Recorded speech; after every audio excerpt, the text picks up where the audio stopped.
નમસ્કાર, નિર્માણ ન્યૂઝની વિશેષ રજૂઆત ટુ ધ પોઈન્ટ કાર્યક્રમ સાથે હું છું યજ્ઞ ત્રિવેદી. દર્શક મિત્રો, આપણે અત્યાર સુધી તો ચર્ચા કરતા હતા કે શું સોના ચાંદીના ભાવમાં ઘટાડો થશે, શેર બજાર અત્યારે તો આગળ જશે કે કેમ. બહુ જ બધી અસમંજસતા હતી ને તે બધાની વચ્ચે આજે મંગળવારમાં ક્યાંક અમંગળ જોવા મળ્યું હોય તે બાબત સામે આવી છે. જો આજની વાત કરવામાં આવે તો આજે સેન્સેક્સ 1000 પોઈન્ટ અત્યારે તો તૂટ્યો છે. 1065 પોઈન્ટ તૂટીને 82,180.47 ઉપર જે બંધ જોવા મળી રહ્યો છે.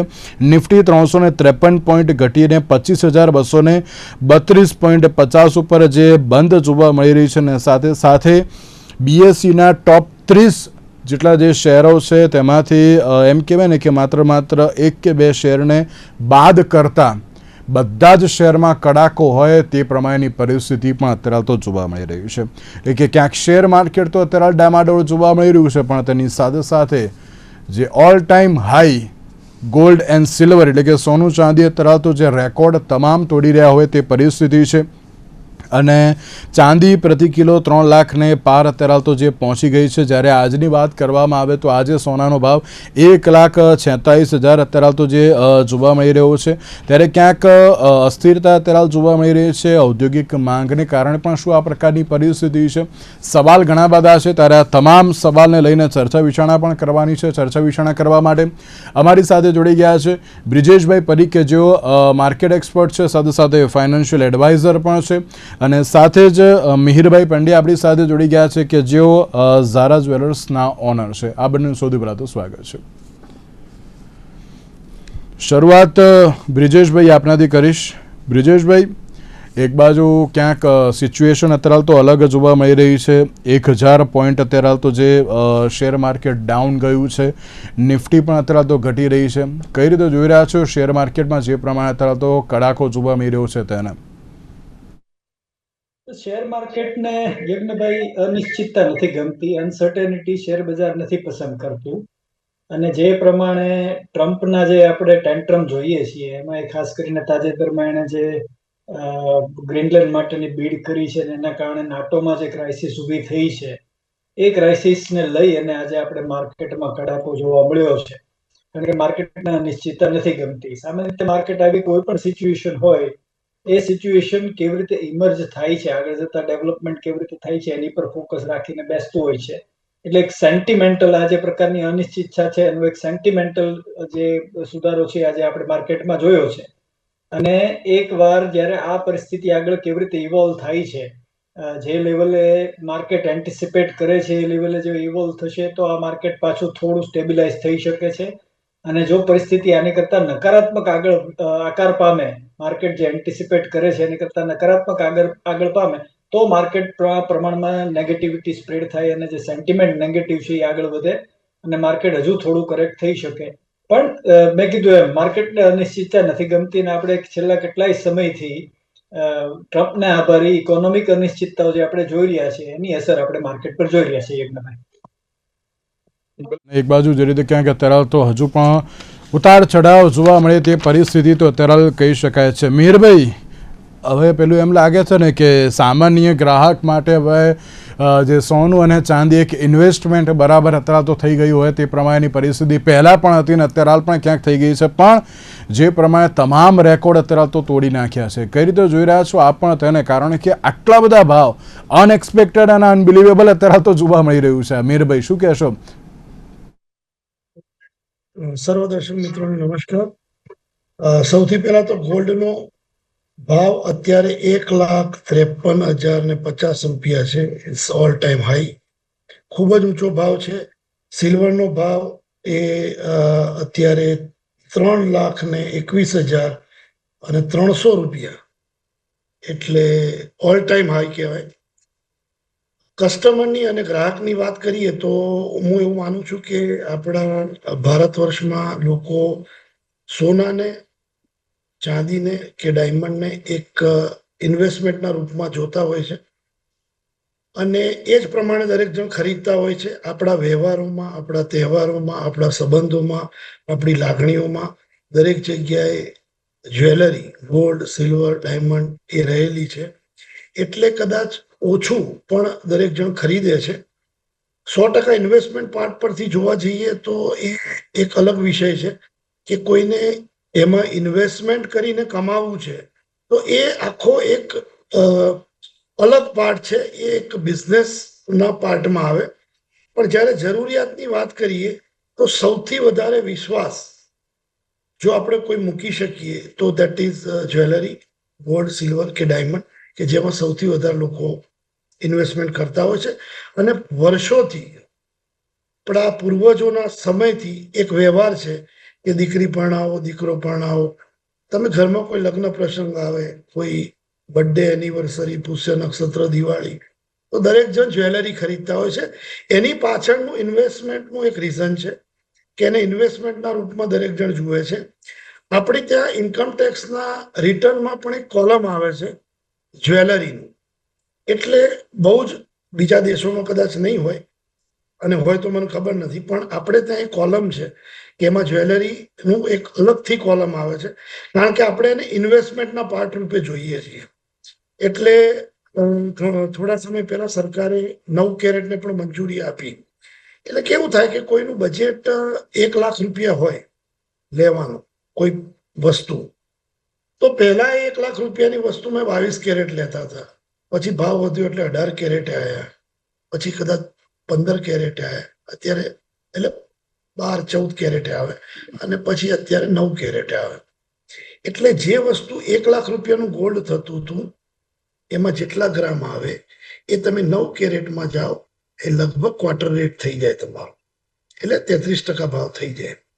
એટલે લોકો એ પ્રમાણે ઇન્વેસ્ટમેન્ટ કરે છે. ગોલ્ડ માર્કેટ 100% અત્યારે બહુ જ અપ છે, પણ જે જરૂરિયાત છે તે લોકો ઇન્વેસ્ટરો બી લઈ રહ્યા છે.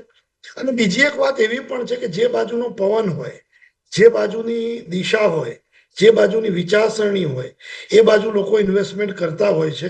એક શેર માર્કેટનો એક સમય એવો હતો કે જ્યારે કોઈ મોટું માર્કેટમાં અફડાતફડી થતી હતી, બજાર અપ જતું હતું, ત્યારે નાનામાં નાનો વર્ગ શેર માર્કેટમાં નાનામાં નાનું ઇન્વેસ્ટમેન્ટ કરતો હતો. આજે પણ કંઈક એવું જ છે. તમે જુઓ અમારા સ્ટાફમાં પણ નાના લોકો, જે પ્યુન છે, જે નાના કર્મચારીઓ છે, એ લોકો પણ અત્યારે પોતાની ક્ષમતા પ્રમાણે 5,000-10,000 રૂપિયાનું ઇન્વેસ્ટમેન્ટ કરતા હોય, કારણ કે પવન એ બાજુનો છે. અને એના લીધે કોઈ બજાર નીચે આવવાની કોઈ શક્યતા દેખાતી નથી. અને લોકોનું ઓછું હતું પણ ઇન્વેસ્ટમેન્ટ ચાલુ છે. બિલકુલ બિલકુલ. અને હજુ પણ ક્યાંય વધુ પડતો પ્રભાવ પડી શકે તેવી શક્યતાઓ પણ છે ખરી મિહિરભાઈ? કારણ કે હજુ પણ જે ભાવ વધી રહ્યા છે તો તેની પાછળના અત્યારે મુખ્ય કારણ તો શું હોઈ શકે? અને સાથે જો વૈશ્વિક પરિસ્થિતિમાં થોડો ઘણો સુધારો આવે તો શું ઘટે ખરી ભાવ, કે ના વધઘટ જ કરશે? મારી વાત સાચી છે, પણ હું આના જવાબમાં એક વાત હું બહુ જ ચોક્કસથી કહીશ કે નો વન કેન પ્રિડિક્ટ કે આ ભાવ વધશે કે ઘટશે. એ પ્રિડિક્શન ક્યારેય કોઈનું, હા તમે અંદાજ લગાવો. મને પર્સનલી અત્યારે એવું લાગે છે, આ મારું ઓબ્ઝર્વેશન છે, કે this is the right time to invest in diamond and platinum. આવું મને લાગે છે. આ મારું ઓબ્ઝર્વેશન છે કે ભાઈ અત્યારે ડાયમંડનો રેટ સ્ટેબલ છે, પ્લેટિનમનો રેટ પણ સ્ટેબલ છે, પણ તમે ગોલ્ડનો રેટ તૂટશે કે હજુ ઉપર જશે, કે એવું સિલ્વરમાં ઉપર નીચે શું થશે, નો વન કેન પ્રિડિક્ટ. ઇન્ટરનેશનલ માર્કેટમાં એવું 100% કહેવાય છે કે ડોલરની પકડ હતી એ તોડવા માટે ઇન્ટરનેશનલ માર્કેટમાં હવે સોનાનું ચલણ ચાલુ થયું છે. અને બહુ આપણે એટલું ટેકનિકલી જે એમ કહેવાય કે ઇન્ટરનેશનલ માર્કેટના જે લો છે અથવા તો એના જે કાયદા છે, અને એનાથી આપણે એટલા બધા વાકેફ નથી કે what they want to do, પણ એવું લાગી રહ્યું છે કે આ કોઈક આ પ્લે કરી રહ્યું છે. એટલે રેટ ભૂતકાળમાં પણ તમે કદાચ ભૂતકાળ જુઓ તો એમાં પણ એવું બન્યું છે કે 40% ડાઉન વન શોટ ગોલ્ડમાં આવેલો છે. એમ આમાં નો વન કેન પ્રિડિક્ટ. આમાં ઓછું પણ થઈ શકે, વધુ પણ થઈ શકે. માર્કેટમાં વાત કરવા માટે, જેમ શેર માર્કેટમાં કોઈ વાત કરે કે આ કંપની હવે સોલરમાં છે, પાવરમાં છે, ફાર્માસ્યુટિકલમાં છે, કંપનીનું શું છે આપણને કઈ જ ખબર નથી. અને જ્યારે પેપર પર આવે ત્યારે દરેક જણ પોતાની સારી વસ્તુ જ મૂકતા હોય છે, કોઈ નેગેટિવ વાત આવતી નથી. એમ ઓવરઓલ માર્કેટમાં શું છે ગોડ નોઝ, પણ એક વસ્તુ બહુ જ ચોખ્ખી અને ક્લિયર છે. તમારી પાસે કરોડો રૂપિયાની પ્રોપર્ટી હોય, લાખો રૂપિયાની પ્રોપર્ટી હોય, પણ તમારે એને કેશ આઉટ કરવી હોય, લિક્વિડેટ કરવી હોય, તો gold, silver and diamond or platinum આ એક એવી પ્રોડક્ટ છે કે જેને વર્લ્ડ વાઇડ રાત્રે 2 વાગે પણ તમે એના પૈસા ઉભા કરી શકો. So it's all time favourite કે દરેક જણ એમાં ઇન્વેસ્ટ કરે છે અને કરતા જ રહેવું જોઈએ. જેમ કહું, આપણે ઘરમાં ઘઉં, ચોખા કે તેલ આપણા ઘરમાં કદાચ વધારે આવી જાય, કે આપણા માણસે બી ઓર્ડર કરી દીધો, ઘરેથી વાઈફે ઓર્ડર કરી દીધો, અને કદાચ આપણે કોઈકનો ઓર્ડર કરી દીધો અને વધારે આવી ગયા તેલના ડબ્બા, 10 ની જગ્યાએ 20 આવી ગયા, કોઈ એવું નહીં કે 10 પાછા મોકલી દો, બીકોઝ એ યુઝ થવાનું છે. Jewellery is like that. તમારે 100 ગ્રામ ઇન્વેસ્ટમેન્ટ કરવું છે, 100 ગ્રામનું તમે પાટલી કરો, તમે 500 ગ્રામનું કરવું છે તમે એ રીતના પાટલી કરો. એ ઇન્વેસ્ટમેન્ટ પાર્ટ છે. બીજું, જ્વેલરી સાથે તમારા ઇમોશન્સ પર જોડાયેલા છે, કે આ મને મારા વાઈફે આપ્યું, આ મને મારા મમ્મી આપ્યું. તો દરેક જ્વેલરી સાથે ઇમોશન્સ છે. તમે પહેરીને પણ એનો યુઝ કરો છો અને એની કિંમત પણ ભવિષ્યમાં ઊભી થાય છે. ક્યાંક અત્યારે સવાલ એ છે કે એના ભાવની તો અસ્થિરતા જોવા મળી રહી છે, પણ ઇન્વેસ્ટમેન્ટ પોઈન્ટ ઓફ વ્યૂ જોવા જઈએ તો ગોલ્ડ એન્ડ સિલ્વર અને diamond and platinum it's the best, હજુ પણ એવું માનવામાં આવે છે. બ્રિજેશભાઈ, આ વખતે જ્યારે 1000 પોઈન્ટ જ્યારે માર્કેટ તૂટ્યું તો ખરી, પણ એમ જોવા મળે છે કે સોમવારે બીએસસી માર્કેટ કેપિટલાઇઝેશન એ 465.68 લાખ કરોડનું હતું, કે જે આજે ઘટી ગયું 455.72 લાખ કરોડ ઉપર અત્યારે તો આવી ગયું છે. એટલે 10.12 લાખ કરોડનું અત્યારે રોકાણકારોને ક્યાંક મોટું નુકસાન થયું હોય તેવી બાબત પણ સામે આવી છે. અને સાથે સાથે એમ કહેવાય છે કે જે ટોપ 30 જે શેરો કહેવાય છે, જેમાં એક્સેપ્ટ HDFC, એના સિવાયના અન્ય તમામ જે શેર છે એમાં બહુ જ મોટો ઘટાડો થયો છે. આપ પણ તેને કઈ રીતે જોઈ રહ્યા છો કે ટોપ 30 ને પણ કયા પ્રકારની અસર અત્યારે જોવા મળી રહી છે? યજ્ઞભાઈ, આ જે મેં અગાઉ કીધું એમ એક સેન્ટિમેન્ટલ અસર છે. આપણે એમ વાત કરીએ કે જે ટોપ 30 કંપનીની જે તમે વાત કરી, HDFC ને બાદ કરીએ તો 29 કંપની, તો આજે એ 29 કંપનીના બિઝનેસ મોડલમાં અને એ બિઝનેસના પ્રોફિટેબિલિટીના પોઈન્ટ ઓફ વ્યૂથી આજના દિવસમાં કોઈ મોટો જાદુઈ ફેરફાર આવ્યો નથી. એ કંપની હજી આજની તારીખે એનું જે બિઝનેસ મોડલ લઈ અને ગઈકાલે જે ભાવ ઉભી હતી, એ જ જ્યારે જે બિઝનેસ મોડલ હતું એ જ બિઝનેસ મોડલ આજે ઓપરેટ કરે છે. ગઈકાલે એની જે એક્સપેક્ટેડ પ્રોફિટેબિલિટી હતી એવી જ આજની તારીખે એની એક્સપેક્ટેડ પ્રોફિટેબિલિટી છે. સો આ એક કેવી છે કે બિઝનેસને કોઈ અસર આજની તારીખમાં ગ્રીનલેન્ડ વાળી ઘટનાથી અથવા તો ટ્રમ્પના ટેન્ટ્રમથી બિઝનેસને કોઈ અસર નથી આવવાની. એટલે એ business as it is operate કરવાનો છે. અને એના બિઝનેસના આધારિત આપણે જ્યારે લોંગ ટર્મની વાત કરીએ ને શેર માર્કેટમાં, ત્યારે લોંગ ટર્મમાં હંમેશા ફંડામેન્ટલને માર્કેટ ચેઝ કરે. મતલબ કંપનીની પ્રોફિટેબિલિટી સાથે કંપનીની શેરના પ્રાઇસ સંકળાયેલી અને કંપનીના શેરના પ્રાઇસ સાથે ઇન્ડેક્સની વેલ્યુ અને માર્કેટ કેપિટલાઇઝેશન પણ સંકળાયેલી છે. સો એ દ્રષ્ટિએ જોવા જઈએ તો બિઝનેસ મોડેલમાં કોઈ જ ચેન્જ નથી આવ્યો. બિઝનેસ મોડેલ હજી યથાવત છે. જે પરફોર્મ કરતા હતા એ જ પરફોર્મન્સ બિઝનેસ મોડેલનું છે. ગઈકાલથી ને આજ વચ્ચે કોઈ ડ્રામેટિક ચેન્જ નથી આવ્યો. એટલે ફંડામેન્ટલી આ બધી કંપનીઓ આજની તારીખે સ્ટ્રોંગ છે. એટલે ઇન્વેસ્ટમેન્ટ પોઈન્ટ ઓફ વ્યૂથી જોવા જઈએ ને આમાંની કોઈ કંપનીમાં અથવા એને રિલેટેડ કોઈ પણ મ્યુચ્યુઅલ ફંડમાં તમે ઇન્વેસ્ટ કરવા માંગતા હો તો એક ઉત્તમ ઓપોર્ચ્યુનિટી છે. કારણ કે એક સેન્ટિમેન્ટલ બિઝનેસના મોડેલમાં કંઈ પણ ફેરફાર આવ્યા વગર સેન્ટિમેન્ટલી માર્કેટમાં મેજર કરેક્શન આવ્યું છે અને ભાવ ઘટ્યા છે. તો આ એક્ઝામ્પલ આવું આપી શકાય કે એક વસ્તુ કાલે 100 રૂપિયાની મળતી હતી, એ વસ્તુની વેલ્યુ જે કન્ટેન્ટ છે, કન્ટેન્ટમાં કાંઈ ચેન્જ નથી આવ્યો, એની યુટિલિટીમાં કાંઈ ચેન્જ નથી આવ્યો. અને આજે એ વસ્તુ તમને જો 90 રૂપિયાની મળતી હોય તો જો કાલે તમે 100 રૂપિયામાં લેવા તૈયાર હોય તો આજે 90 રૂપિયામાં તમે લેવાના જ છો. એટલે એ દ્રષ્ટિએ જોવા જઈએ તો માર્કેટમાં આ જે ઘટાડો આવ્યો છે એક રોકાણ માટેની ઉત્તમ તક છે. જો તમે ઓલરેડી રોકાણ કરી ચૂકેલા છો તો તમે એવરેજ ડાઉન કરી શકો, અને જો તમે નવા રૂપિયા ઇન્વેસ્ટ કરવા માંગતો હો તો તમે નવા રૂપિયા ઇન્વેસ્ટ કરો. પણ જ્યારે હું આ બોલું છું ત્યારે એ મુદ્દો મારે ડેફિનેટલી ઇન્વેસ્ટ આપણી જે વ્યુઅર છે એના ધ્યાન પર મૂકવો પડે કે જો તમે લોંગ ટર્મ રોકાણકાર હો તો તમારે આ મારી જે વાત છે એના પર ધ્યાન દેવું જોઈએ. ટ્રેડર માટેનું ગણિત જુદું હોય છે.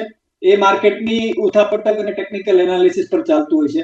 એટલે એ દ્રષ્ટિએ યજ્ઞભાઈ જોવા જઈએ તો માર્કેટને ગઈકાલથી આજ સુધીમાં કોઈ ફંડામેન્ટલ કોઈ ચેન્જ માર્કેટના સ્ટ્રક્ચરમાં આવ્યો નથી. એટલે જ મેં એવું કીધું કે એકવાર આ જે સેન્ટિમેન્ટલ અસર આવી છે અને આ સેન્ટિમેન્ટલ જે આપણી જે વર્લ્ડની રાજનીતિમાં જે ઇસ્યુ આવી રહ્યા છે એ ઇસ્યુના બેઝ ઉપર વર્લ્ડની ઇકોનોમીને શું અસર આવશે એનું એક ભય ઊભું થયું છે અને એના કારણે ભયના કારણે માર્કેટ આજે સેન્ટિમેન્ટલ તૂટ્યું છે. એ આગળ કઈ દિશા પકડશે એના બેઝ પર માર્કેટ થોડું ડાયરેક્શન પકડશે, પણ હું એવું નથી જોઈ રહ્યો કે માર્કેટમાં બહુ મોટું ફંડામેન્ટલ ચેન્જ આવે ને માર્કેટમાં કોઈ ફંડામેન્ટલ ઘટાડો આવે. યજ્ઞભાઈ બિલકુલ, પણ એક બાબત એ પણ હું તમને પૂછવા માંગીશ બ્રિજેશભાઈ કે એવી પણ બાબત સામે આવી છે કે વેચવાવાળી આ વખતે ઘણી બધી જોવા મળી રહી છે, ક્યાંક ખરીદારી જોવા મળી નથી પણ વેચાણ ખૂબ જ મોટા પાયે થયું છે, એ પણ ક્યાંક એક ફેક્ટર માનવામાં આવે છે. એટલે આપણે ત્યાં સિચ્યુએશન આપણા બજારની યજ્ઞભાઈ અત્યાર સુધી એવી હતી કે જ્યારે ફોરેન ઇન્સ્ટિટ્યુશનલ ઇન્વેસ્ટર જ્યારે વેચે ને ત્યારે આપણું બજાર પડી જાય. હવે એ પરિસ્થિતિ જ્યારે આપણા કન્ટ્રીમાં એક સેક્યુલર ટ્રેન્ડ શરૂ થયો છે, ફાઇનાન્શિયલાઇઝેશન ઓફ ડોમેસ્ટિક સેવિંગ. મતલબ જે ઘરગથ્થુ બચત થઈ રહી હતી એ બચત જે પહેલા નોન ફાઇનાન્શિયલ એસેટમાં રોકાતી હતી, રિયલ એસ્ટેટ છે ને એ બધા છે, એની બદલે ઇન્ક્રીઝિંગલી આપણી એસેટ ફાઇનાન્શિયલ માર્કેટમાં આવી રહી છે. જેનું પ્રૂફ જોતું હોય તો આપણી એસઆઈપી બુક અત્યારે લગભગ 32,000 કરોડ રૂપિયાની છે. એટલે આટલા મોટા પૈસા જ્યારે માર્કેટમાં આવતા હોય ત્યારે આપણે જે એફઆઈઆઈ ની વેચવાલીના કારણે આપણું બજાર જે નીચે જતું હતું એ બેલેન્સ આપણે ત્યાં હવે ડોમેસ્ટિક ઇન્સ્ટિટ્યુશનલ ઇન્વેસ્ટરની ખરીદારીના કારણે બેલેન્સ આઉટ થઈ ગયું છે. હવે રહી વાત આજની સેન્ટિમેન્ટલ વેચવાલી, તો બજારમાં હંમેશા છે ને બેર અને બુલ વચ્ચે ટગ ઓફ વોર ચાલતું હોય છે. એટલે કે જ્યારે બુલ માર્કેટ હોય ત્યારે ખરીદનાર વધારે હોય ને જ્યારે બેર માર્કેટ હોય ત્યારે વેચનાર વધારે હોય. તો આવી જે સેન્ટિમેન્ટલ બેર માર્કેટ છે ત્યારે હંમેશા વેચવાલી ખરીદનાર કરતા વધારે આવી હોય અને ઇવન જે થોડા વધારે ખરીદનાર હોય ને એ પણ ખરીદીથી આગળ હોય. એટલે તમે માર્કેટની બીડ જોવો ને ત્યારે તમારે બીડ આસ્કમાં તો એમાં બીડ વધારે હોય આસ્ક કરતા. સો એના કારણે સિચ્યુએશન એવી આવે કે વેચનાર વધારે દેખાય અને ખરીદનાર માર્કેટમાંથી આગું રહેવાનું પસંદ કરે, કારણ કે એને ખબર છે કે માર્કેટમાં અનસર્ટેનિટી છે, એટલે મારે પહેલા એ અનસર્ટેનિટી ને સ્ટેબિલાઇઝ થવા દેવી જોઈએ અને પછી મને નક્કી થાય કે હવે માર્કેટમાં મારે શું સ્ટેન્ડ લેવું. સો એના કારણે તમે કહો છો એમ વેચવાલી જોવા મળી હોઈ શકે, પણ એ મેં કીધું એમ ટેમ્પરરી છે, સિવાય કે કોઈ વર્લ્ડ લેવલે પોલિટિકલ કોઈ ક્રાઇસિસ ઊભી થાય છે ટ્રમ્પના ટેન્ટ્રમના કારણે, તો એ પરિસ્થિતિને આપણે એ માટે વોચફુલ રહેવું જોઈએ. અને એટલે જ જો કોઈ ઇન્વેસ્ટર આગળ વધવા માંગતો હોય તો એને હંમેશા સ્ટેગર્ડ એક્યુમ્યુલેશનમાં જવું જોઈએ. માની લો કે હું 100 રૂપિયાની ખરીદી કરવા માંગુ છું તો મારે અત્યારે 10-20 રૂપિયાની કરવી જોઈએ, માર્કેટની આગળ ઝુકાવ જોવો જોઈએ અને પછી માર્કેટ કઈ દિશામાં જાય છે એ પ્રમાણે મારે બાકીના પૈસા ડિપ્લોય કરવા જોઈએ. પણ કોઈ ફંડામેન્ટલ બિઝનેસમાં ચેન્જ આવ્યો નથી. યજ્ઞભાઈ બિલકુલ બિલકુલ. મિહિરભાઈ, જ્યારે આ ભાવની અસ્થિરતા જોવા મળતી હોય છે ને તેના કારણે જ્વેલર્સને તેનાથી કોઈ જોખમ જોવા મળતું હોય છે કે તેમના માટે કોઈ પડકાર હોય છે આમાં? જ્વેલર્સને તો કોઈ આમાં એમને કોઈ તકલીફ ના હોય. અમારે તો જે અમારો સ્ટોક હોય એ કેલ્ક્યુલેટરમાં ટોટલ કરીને ખુશ થવાનું હોય છે. બીજું, જ્વેલરીનો બિઝનેસ એક એવો બિઝનેસ છે કે જેમાં તમે કોઈ પણ બિઝનેસ કરો તો એમાં તમારે કોઈ પણ વસ્તુ ખરીદીને વેચવાની હોય છે. તમે કન્સ્ટ્રક્શનમાં હો, તમે કોઈ ટ્રેડિંગ બિઝનેસમાં હો તો તમે એક વસ્તુ એક એક્સ ભાવે લીધી અને વાય રેટમાં તમે સેલ કરી અને એમાં તમારું પ્રોફિટ હોય. જ્વેલરીનો બિઝનેસ એક એવો, તમારું જેટલું પણ સેલ આજે થયું હોય, જે ભાવમાં થયું હોય, તમારે સ્ટોક મેન્ટેન રાખવો પડે. એટલે અત્યારે સમજો કે મારે ત્યાંથી 300 ગ્રામ, 500 ગ્રામ કે કિલો કે 1.5 કિલો જ્વેલરી સેલ થઈ આજના દિવસમાં, તો એ જ સમયે એ જ ભાવે અમારે તરત જ એ બુક કરી લેવું પડે. અધરવાઇઝ ભાવ અનસર્ટેન રહે અને એમાં પછી પ્રોફિટ રહે નહીં. એટલે જ્વેલર્સ મિત્રોને તો કેવું છે કે રેટ વધે છે એટલે એમની ગ્રોથ થાય છે અને સેલિંગ માટે અમારે ઓફકોર્સ નવા માર્કેટિંગ ફંડા કરવા પડે છે. જેવી રીતના 9 કેરેટ અત્યારે વધારે ચાલે છે. અમે અત્યારે ડાયમંડમાં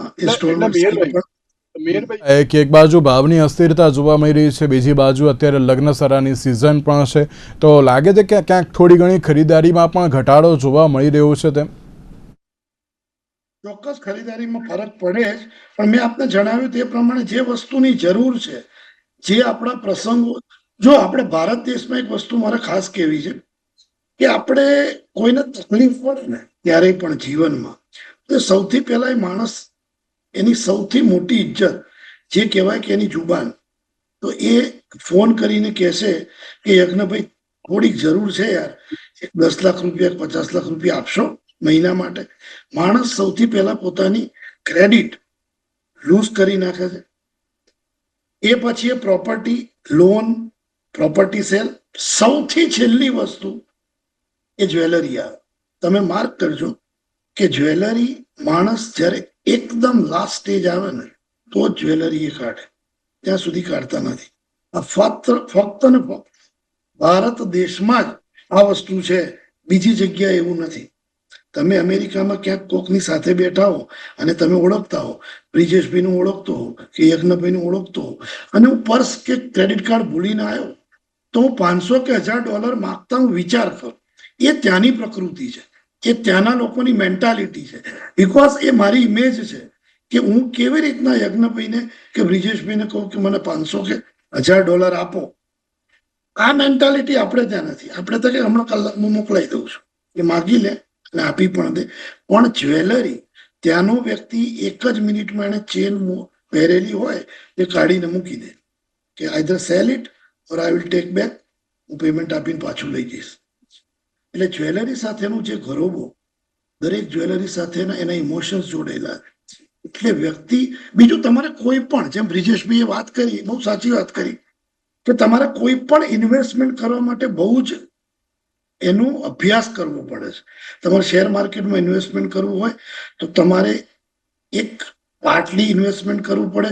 તમારી પાસે એનું નોલેજ હોવું જોઈએ, તમારે એના માટે સમય પણ આપવો જોઈએ. બ્રિજેશભાઈ જેવા કોઈ સારા વ્યક્તિની જાણકારી પણ લેવી જોઈએ, સલાહ સૂચન પણ લેવી જોઈએ. આવું ને આવું તમે રિયલ એસ્ટેટમાં કરો તો બી એમાઉન્ટનું ઇન્વેસ્ટમેન્ટ કરવું પડે.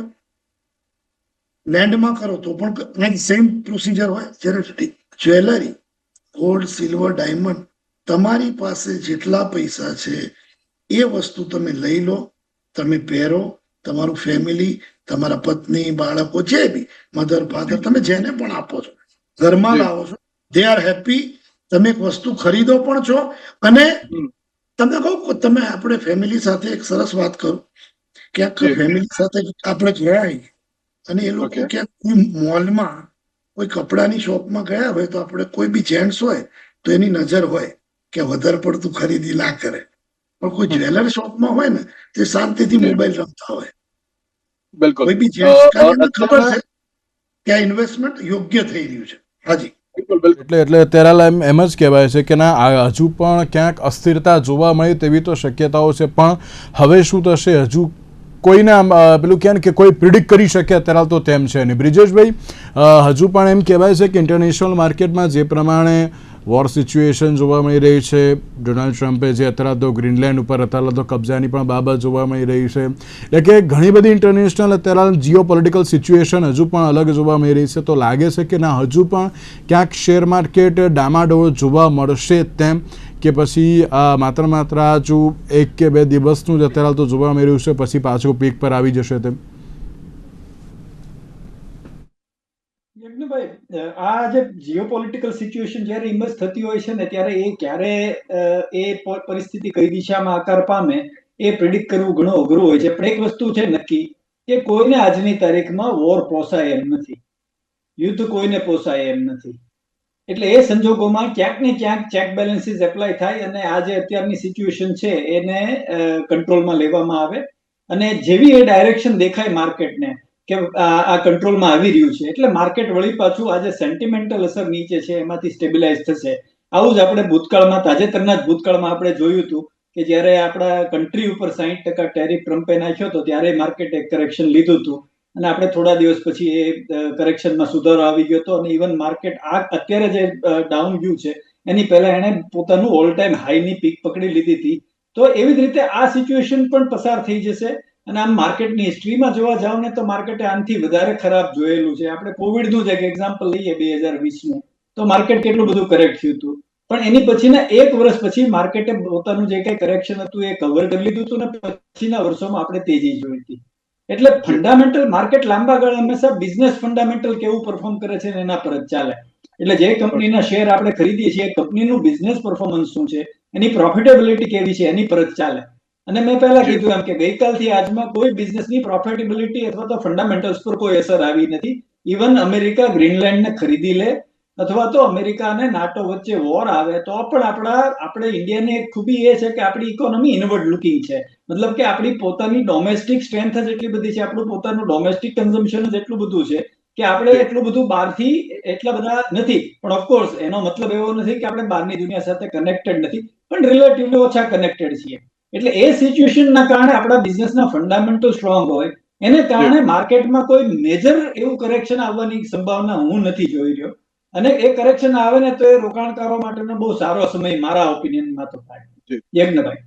બિલકુલ બિલકુલ. બ્રિજેશભાઈ, મિહિરભાઈ, આ બંનેનો આભાર અમારી સાથે આ ચર્ચા વિચારણામાં જોડાવા માટે. તો દર્શક મિત્રો, એક બાજુ જે રીતે શેર માર્કેટમાં તો ઘટાડો જોવા મળી રહ્યો છે, સોનું ચાંદી પણ અત્યારે તો ઓલ ટાઈમ હાઈ ઉપર જોવા મળી રહ્યું છે. આગામી સમયમાં કઈ પરિસ્થિતિ જોવા મળશે તે તો આવનારો સમય જ બતાવશે. આજના વિશેષ કાર્યક્રમ મને આપશે. નમસ્કાર.